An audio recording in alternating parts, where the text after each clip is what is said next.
കുറെ നിസ്കരിച്ചുകൊണ്ട് കാര്യമില്ല. നിസ്കരിക്കണം. ഈ നിസ്കാരം സ്വീകരിക്കപ്പെടുന്ന നിലക്കുള്ളതാവണം നമ്മളെ നിസ്കാരം. നമ്മൾ നോമ്പ് പറ്റും, നമ്മൾ കുറെ പരിപാടികൾ ഉണ്ടാക്കി, ഇതുപോലുള്ള പരിപാടികൾ, ഇതൊക്കെ നല്ല പരിപാടികൾ തന്നെയാണ്. ഇതിൽ പറയപ്പെടുന്ന കാര്യങ്ങൾ എന്തുകൊണ്ട് നമ്മളെ ഹൃദയത്തിലേക്ക് അത് ഇറങ്ങി വന്ന് ഹൃദയത്തിൽ അത് സ്ഥാനം പിടിച്ച് അതനുസരിച്ചുള്ള ഒരു പ്രവർത്തനം നമ്മളിൽ നിന്നും നമ്മളെ മക്കളിൽ നിന്നും ഉണ്ടാവുന്നില്ല? ഇതാണ് നമ്മൾ ഗൗരവമായി ചിന്തിക്കേണ്ടത്. അപ്പൊ അതുകൊണ്ട് അടിസ്ഥാനപരമായി വല്ല തകരാറുകളും നമ്മളെ ജീവിതത്തിലൊക്കെ ഉണ്ടായിട്ടുണ്ടോ? നമ്മളെ ഭക്ഷണത്തിൽ അങ്ങനെ വന്നു കൂടിയിട്ടുണ്ടോ?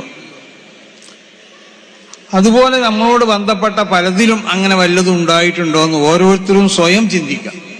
അങ്ങനെ അതേ ചെയ്യാൻ പറ്റുള്ളൂ. നമുക്കിപ്പോൾ ആരെ പറ്റിയൊന്നും പറയാൻ പറ്റൂലല്ലോ. സ്വയം ചിന്തിക്കാം. അങ്ങനെ കടന്നുകൂടിയിട്ടുണ്ടെങ്കിൽ അതിൽ നിന്നിട്ട് മോചനം സിദ്ധിക്കാൻ നേടേണ്ടതായ പല മാർഗങ്ങളുണ്ട്. അത് നിൽക്കാം, ഇതെന്താക്കാം, മോചനം നൽകാം. അങ്ങനെ പൂർണ്ണമായി തൗബ ചെയ്തുകൊണ്ട് അല്ലാഹു സുബ്ഹാനഹു വ തആല, ഇപ്പം ഇവിടെ മഴയില്ല, മഴയ്ക്ക് വേണ്ടി പല ആളുകളും പഴയ കാലത്ത് ദ്വാരുന്നാൽ ആ സന്ദർഭത്തിൽ മഴ പെയ്തിരുന്നു. ഇന്ന് നേരം വെളുക്കോളും നമ്മൾ ദുആ ചെയ്താലും മഴ പെയ്യണില്ല. എന്താ കാരണം? പിന്നെ എപ്പോഴെങ്കിലും ഒരു മഴ കിട്ടിപ്പോയി, അത് കിട്ടുന്നത് നമുക്കാർക്കുള്ള പവറുകൊണ്ടല്ല. ഇവിടെ അല്ലാഹു സുബ്ഹാനഹു വ തആലനെ ഭയപ്പെട്ട് ജീവിക്കുന്നതായ ഒരുപാട് ആളുകൾ പലരുണ്ടാവും. ഒന്നും അറിയാത്ത കുറെ മൃഗങ്ങളുണ്ടാവും, പറവകളുണ്ടാവും, സസ്യങ്ങളുണ്ടാവും. അപ്പൊ അല്ലാഹു സുബ്ഹാനഹു വ തആല അവരോടുള്ള കരുണ കൊണ്ടിട്ട് മഴ വർഷിക്കും. അത് നമുക്കും ആസ്വദിക്കാന്ന് മാത്രം, അല്ലെങ്കിൽ അനുഭവിക്കാന്ന് മാത്രം.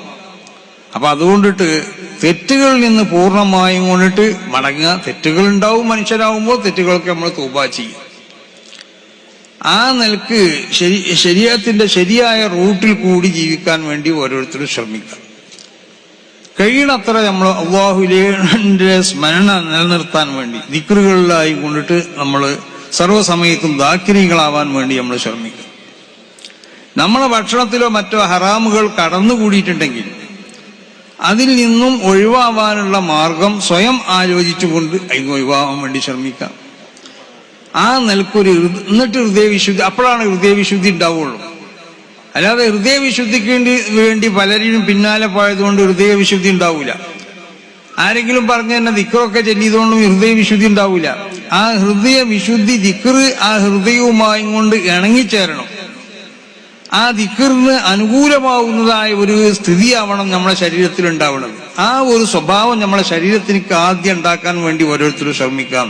തിന്നുന്നത് ഹലാലാവണം വേണ്ടി ശ്രമിക്കാം. ധരിക്കുന്നത് ഹലാലാവാൻ വേണ്ടി ശ്രമിക്കാം. നമ്മൾ ഇരിക്കുന്നത് ഹലാലാവണം, നമ്മളെ വീട് ഹലാലാവണം, ഒക്കെ ഹലാലിൽ നിന്നിട്ടുണ്ടാക്കാൻ വേണ്ടി നമ്മൾ ശ്രമിക്കാം. അങ്ങനെ അപ്പൊ ആദ്യം അങ്ങനെ ശ്രമിച്ചാലേ നമ്മൾക്കുള്ള ഈമാൻ വളരുള്ളൂ. ഇന്ന് ലോകരാഷ്ട്രങ്ങളും ഏത് രാഷ്ട്രങ്ങളും നമ്മളെ ഭക്ഷണത്തിൽ ഹറാമിനെ കലർത്താൻ വേണ്ടിയോ അല്ലെങ്കിൽ ഹറാമിനെ പൂർണ്ണമായി ഹറാമാക്കാനോ വേണ്ടിയാണ് അവരാദ്യം ശ്രമിക്കുന്നത്. കാരണം ഒരു മുസ്ലിമിനെ സംബന്ധിച്ചിടത്തോളം അവന്റെ ഭക്ഷണത്തിൽ ഹറാമിനെ എങ്ങനെങ്കിലും എന്താക്കുക, പിടിപ്പിക്കാം. ആ ഹറാം പിടിപ്പിച്ചു കഴിഞ്ഞാൽ പിന്നെ ഈമാൻ അവന്റെ ഹൃദയത്തിൽ വേണ്ടതുപോലെ വളരൂല. അപ്പൊ അവരിൽ നിന്നുണ്ടാവുന്നത് മുഴുവനും മോശമായ സ്വഭാവങ്ങളായിരിക്കും. അതന്നെയാണ് ഈമാനെ നശിപ്പിക്കാന്ന് പറഞ്ഞാൽ. അപ്പൊ ഈമാനെ നശിപ്പിക്കാനുള്ള പണി എന്ന് പറഞ്ഞാൽ ഒരു മൂമിനെ സംബന്ധിച്ചിടത്തോളം അവന്റെ ഈമാൻ കേടുവരുത്താൻ വലിയ പണിയൊന്നുമില്ല. അവനക്ക് കുറച്ച് ഹറാമാവുന്ന ശരീഅത്ത് നിരോധിച്ചതായ ഹറാമായ നിലക്ക് സമ്പാദിച്ചതായ എന്തെങ്കിലും ഒരു ഭക്ഷണം, ഇപ്പൊ അരി വാങ്ങണതിനെ ഹറാമായ പൈസ കൊണ്ട് വാങ്ങി ഭക്ഷിച്ചാൽ മതി. എന്നാ പിന്നെ ആ ഈമാൻ ഉണ്ടല്ലോ, ആ ഈമാൻ വേണ്ടതായിരിക്കും. നിന്റെ ഹൃദയത്തിൽ ആ ഈമാന്റെ പ്രഭ ഉണ്ടാവൂല, ആ ഈമാൻ കൊണ്ടുള്ള ഗുണം ഉണ്ടാവൂല. അതന്നെയാണ് നമ്മളെ നശിപ്പിക്കാന്ന് പറഞ്ഞതിന്റെ അർത്ഥം. അപ്പൊ അത് ഓരോരുത്തരും വളരെയധികം ശ്രദ്ധിക്കേണ്ടതായ ഒരു കാലഘട്ടമാണത്. നമ്മളൊക്കെ ഈ ദുന്യാവിന്റെ പിന്നിൽ കൂടി മാത്രം പോവുകയാണ്. പൈസ ഉണ്ടായാൽ മതി, അത് എങ്ങനെയായിരുന്നാലും വേണ്ടില്ല, ആ വാക്ക് നമ്മൾ ഉപേക്ഷിക്കണം. ജീവിക്കാൻ ഇവിടെ പൈസ വേണം, അത് എങ്ങനെയെങ്കിലും ആയിട്ട് കാര്യമില്ല. അത് ഹലാലായ വകുപ്പിൽ കൂടി മാത്രം ഉണ്ടാക്കാൻ വേണ്ടി ശ്രമിക്കാം. അത് സാരില്ല എന്ന് പറഞ്ഞിട്ട് കാര്യമില്ല. എങ്ങനെയെങ്കിലും പൈസ ഉണ്ടാക്കി ആ പൈസ കൊണ്ട് നമ്മൾ എന്തെങ്കിലും ഭക്ഷിച്ചു, അത് നമ്മളെ ശരീരത്തിൽ വന്നു കയറി കഴിഞ്ഞാൽ പിന്നെ വിശുദ്ധമായ ഈമാന്റെ പവർ അവിടെ എന്താവും, നശിക്കും, യാതൊരു സംശയമില്ല. അപ്പൊ നമ്മൾ പൂർണ്ണമായിട്ട് നമ്മൾ തൗബ ചെയ്ത് മടങ്ങാൻ വേണ്ടി ശ്രമിക്കാം. നമ്മളുടെ ഭക്ഷണത്തിലോ നമ്മളെ വീട്ടിലോ മറ്റോ ഹറാമുകളൊക്കെ വന്നുകൂടിയിട്ടുണ്ടെങ്കിൽ അതിനെ ഒഴിവാക്കാനുള്ളതായ മാർഗങ്ങൾ എന്താണെന്ന് ആലോചിക്കാം.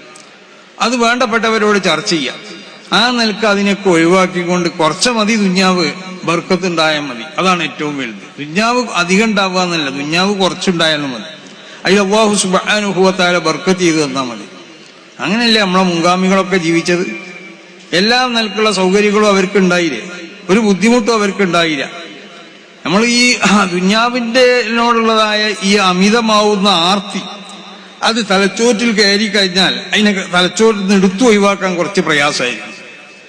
കുറച്ച് പ്രയാസമല്ല, വളരെ പ്രയാസം തന്നെ ആയിരിക്കും. ഒഴിവാക്കാൻ കഴിയൂല. ആ ഒരവസ്ഥയിലേക്ക് ശൈത്താൻ നമ്മളെ കൊണ്ടെത്തി.